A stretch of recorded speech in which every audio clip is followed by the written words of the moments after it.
When I was 10 years old, my grandfather warned me never to follow the sound of whistling in the woods. He lived out in the Appalachian foothills, way off the map, on land passed down through generations. His house was full of strange relics, iron charms above every door, salt at every windowsill, old animal bones carved with runes. He told me they weren't decorations. He called them locks. I asked him once what they were locking. He didn't answer. Every summer I visited him. And every summer he told me the same thing. If you hear whistling from the trees after dark, you run. You don't listen. You don't answer. And you never follow it. I thought he was just old and superstitious. I'd laugh it off. That changed the summer I turned 17. It was late July. I was alone in his house. He'd gone into town for supplies. Just me and the woods outside, thick and quiet and deep.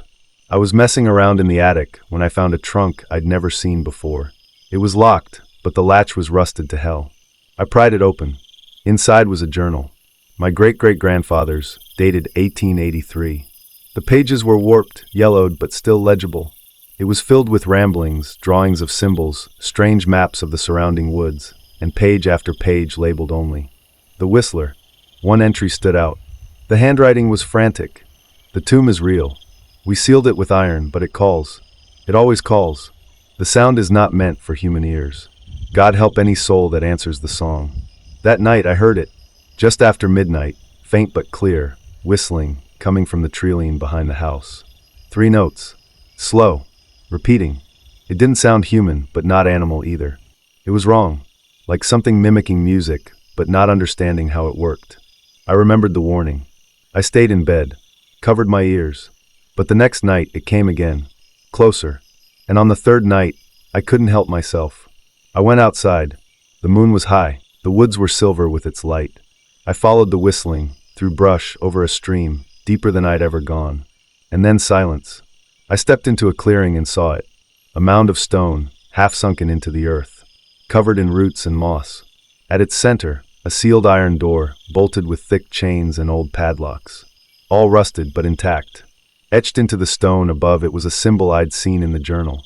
An eye, with a line slashed through it. The second I looked at it, I felt a pressure in my head, like something was watching me from inside.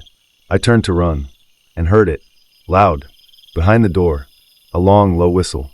Not 3 notes this time, just one, drawn out like a warning or a threat. That night, I didn't sleep. I stayed by the window, waiting for sunrise. When my grandfather returned the next morning, I told him everything. His face turned white. He didn't get angry. He didn't shout. He just looked at me like someone who had already mourned me. Then he said, "You heard it now. That means it knows you." He took me to the old church near the edge of town. Not for prayers, for protection. An old woman there gave me a small iron ring, carved with symbols, and told me never to take it off. Ever. I wore it for years. The whistling stopped. The dreams faded. But last month, I lost the ring. And 3 nights ago, I heard it again. Outside my apartment. In the city. Hundreds of miles from that old forest. 3 notes. Slow. Getting closer.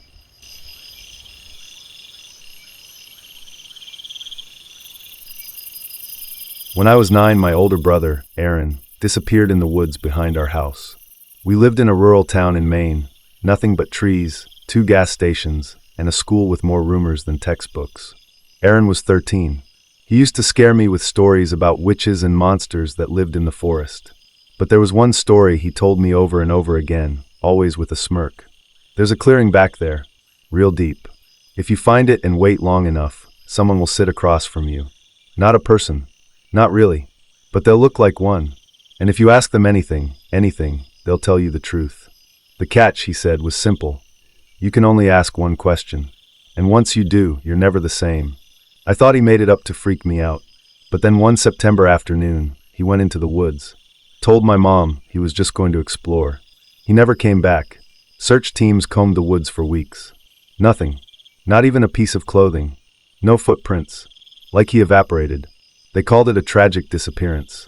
But I knew. I knew he went looking for the clearing. After that, everything changed. My parents fell apart. I barely spoke. I'd sit by the tree line for hours, staring into the woods, hoping to see him walk out. 10 years passed. Then I started dreaming about him. Every night for a week, I saw Aaron, sitting in a gray fog, on the other side of a clearing. his skin pale. Eyes wrong, like they'd been borrowed from someone else. He never spoke in the dreams. He just stared, until the seventh night, when he finally opened his mouth and said, "It answered my question." I woke up screaming. That night, I made a decision I never told anyone about. I went into the woods. I didn't bring a flashlight. No compass. Just a notebook with one question written inside. Where did Aaron go? I walked for hours, maybe longer. The forest felt endless. The trees didn't look the same. At some point, I realized I hadn't seen an animal or bird in miles. No wind. No sound. Just static silence. Then I found it. The clearing. Perfectly round. Dead grass in the center. A smooth, flat rock on either side like seats. I sat, and I waited. Minutes passed. Then hours. The sun didn't move. The shadows didn't shift. I started to think I was trapped in some loop. Until I looked up, and someone was sitting across from me. It was Aaron, or something wearing Aaron's face. His skin was too smooth. Eyes too black. Mouth stitched in a thin, impossible smile. And when he spoke, his voice didn't come from his mouth. It came from behind me. "Ask your question." My throat went dry. I couldn't move. I couldn't breathe. "Ask." I pulled the notebook from my pocket. I didn't even open it. I already knew the question by heart. "Where did Aaron go?"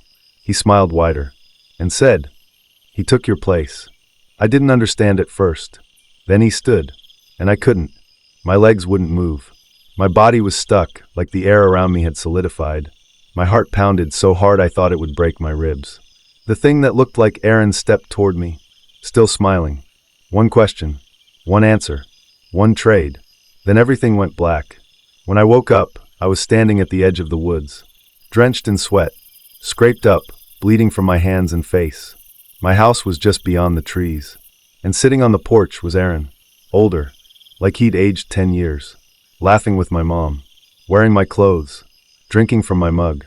They saw me, and didn't recognize me. They called the police. I tried to explain, but nothing I said made sense to them. They told me I must have escaped from some mental facility, that there was no missing brother, that I was the one who'd disappeared years ago. Now I'm sitting in a room with padded walls. I can still hear him.